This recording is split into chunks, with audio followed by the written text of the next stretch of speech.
for us after 200 years later? After 200 years, I want them to say that these are the people who came in the 20th century and they created in this country something that is lasting. Let me give you the reason why I say that.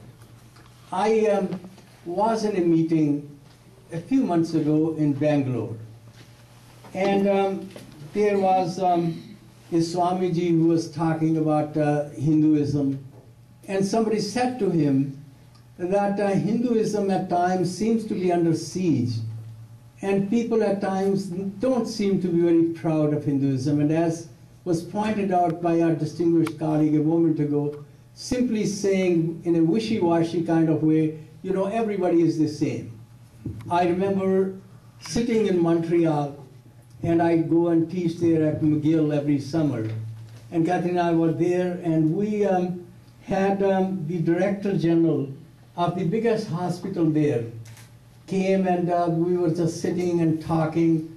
And I asked him about Hindu, because he's a Hindu, and he said, I'm a very proud Hindu. And he had two sons who were with him. And I started talking with them, and I said, do you know anything about Hinduism? And the kid said, no.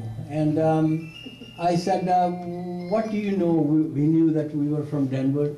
And he said, gee, I know about Broncos. And I had, think she'll forgive me, but her dad is the one who owned Broncos at one time. Wow. And also owned we had at that time the baseball team and soccer and all that, and we kept talking about Broncos. And then I started talking with him, and I said, he said, you know what? He said, I come from Punjab. And since I come from Punjab, I can talk about it. He said, you know, I don't know anything about Hinduism. It was simply in my genes. I came here, he said, people keep asking me, I can't answer anything. He said, I'm a proud Hindu. And I said, what about your kids? He said, you know, I know, but Hinduism is just a way of life. Everything is the same. And this Swamiji in Bangalore, somebody asked him about Hinduism. And he said, if people don't know much, and if Hinduism is going to be the same as at one time there was Romans, and there were Greeks, and there were Egyptians, and all those wonderful things in the past, they are gone. Similarly, is Hinduism going to be gone? And somebody stood up and said, this is a Sanatan Dharma. It is going to be eternal. And Swamiji said, yes. You know, if in one of those museums, there is a little place where they have put a Gita, and somebody comes in and says, you know, there were people who lived at one time, and they were Hindus. And this is their scripture. And look at it, and this is their picture of a temple. And this is the kind of temple that they had. And he said, you know, Maya civilization was great, and at one time they thought it would never die. And then he asked a question, he said, what makes a way of life or a religion? Or you're not a religion, not a way of life, you're not dogmatic, you don't have a Bible, you don't have a Quran, you don't have Prophet Muhammad, you don't have Jesus Christ, and you say that you are the one that is going to live on. He said, what makes you that very, very proud to say that you are going to do that? And then I thought about it. In this country, for example, when I go to my own temple, when I go around the country, and when we have our own Sangha, Bal Gokulam, and people come in, and I ask people, why are you here? And invariably the answer is, for my kids. For my kids, I want them to be Hindus. And then I ask a question and I think about it, that there are three possible ways that people can learn about some identity, some values. And those three things are that either in your family, parents teach you, or in a school, there is some education that gives you that kind of feeling. Or in a place of worship, you get to learn that. Unfortunately, in our own temples, where there are simply rituals, and then I'm not saying that all temples, all the time what happens is rituals, because in many places on Sunday, there are people who are teaching Gita, there are people who are teaching languages, Hindi, other languages. There are people who are teaching even Vedas, Sanskrit, all those things are there. And I totally applaud that. But at the same time, most of the time, our parents don't know much. Schools don't teach. In our temples, they don't learn much. Where is it that they are going to get Hindus? All those things. And as my distinguished colleague said, that concern is a very real one.